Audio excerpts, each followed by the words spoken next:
Everybody, I just wanted to smash through some of the questions I get asked quite regularly about travelling to Cambodia. Obviously, a lot of people have travelled to places like Bali and Thailand, and Cambodia is a little bit different to that. For those who haven't travelled at all to Asia, obviously it's going to be quite a culture shock, but certainly it's going to be one of the best experiences of your life. I can guarantee you of that. The first question I get asked all the time is Cambodia safe? And my overwhelming answer is yes, absolutely. I've been travelling there for quite a long time now, and I've never experienced a safety issue. The smarttraveller.gov.au website, which evaluates the safety of every country worldwide by the Australian government, rates Cambodia as safe as possible. It's rated the same as America, the UK, or any developed Western country.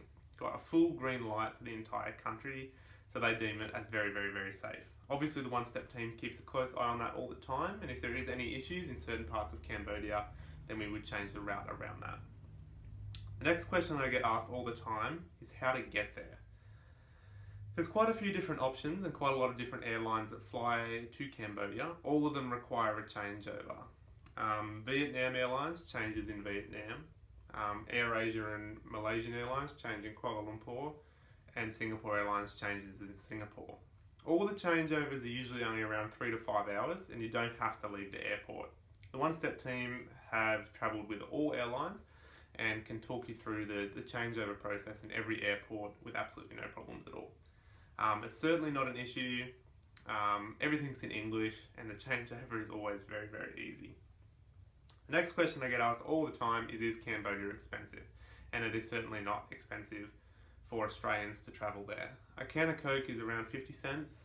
A meal can be brought somewhere between $3 and $7 at a relatively good restaurant.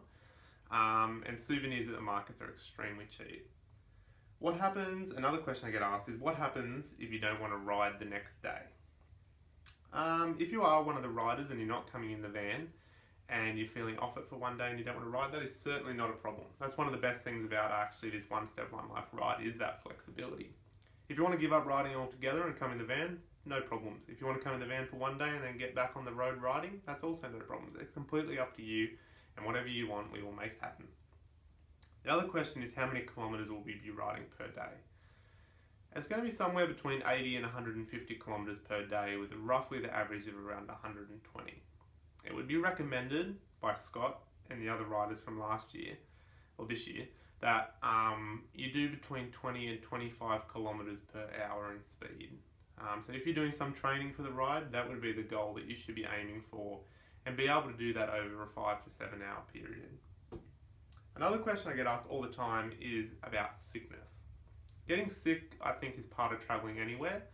Obviously, people seem to freak out a bit about Asia travelling and sickness when they hear about Bali belly and all this sort of crap.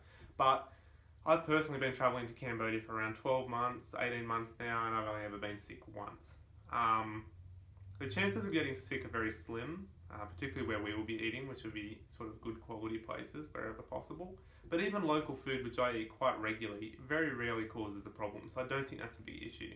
If you do get a bit sick, obviously the One Step team will be there to do everything possible to help, and you can always take the option of just chilling out in the air-conditioned van rather than riding if that is the case. Another question is about shots and tablets that you might need to take over there. You definitely will need to get some shots if you haven't travelled to Asia before, but I would just suggest that you talk to your GP about that. Another thing is malaria tablets.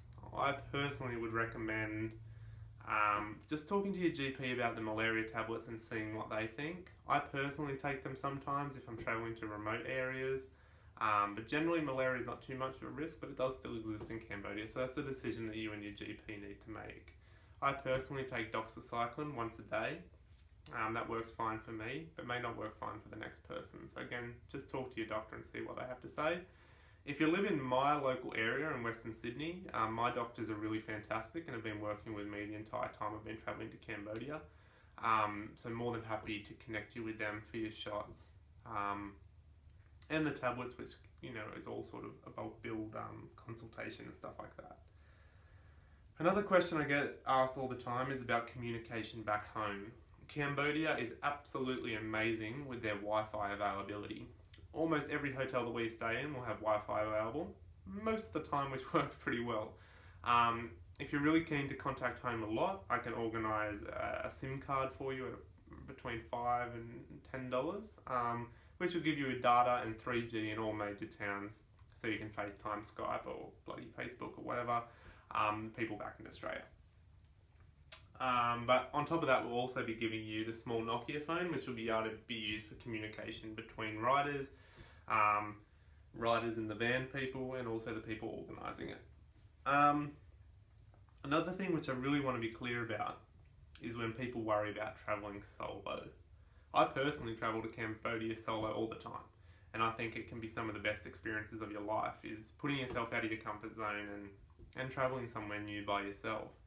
So if you are out there thinking about this ride, but no one's interested in coming with you, then certainly have a chat with me about still coming by yourself. There'll be a lot of people who probably will be travelling by themselves. I'll definitely be there to have a chat with, as will the One Step One Life team, and I can guarantee you it will be such an awesome team feeling and environment that you'll have the trip of a lifetime. There probably is a lot of other questions that I haven't covered, and please feel free to email me with them or post them on the website if that's possible, if I can organise that. And please make sure that you realise that there's no stupid question, and more than likely any question that you ask me I'll do a video with or update the website so people can see that as well. Alright, awesome. Thanks heaps guys.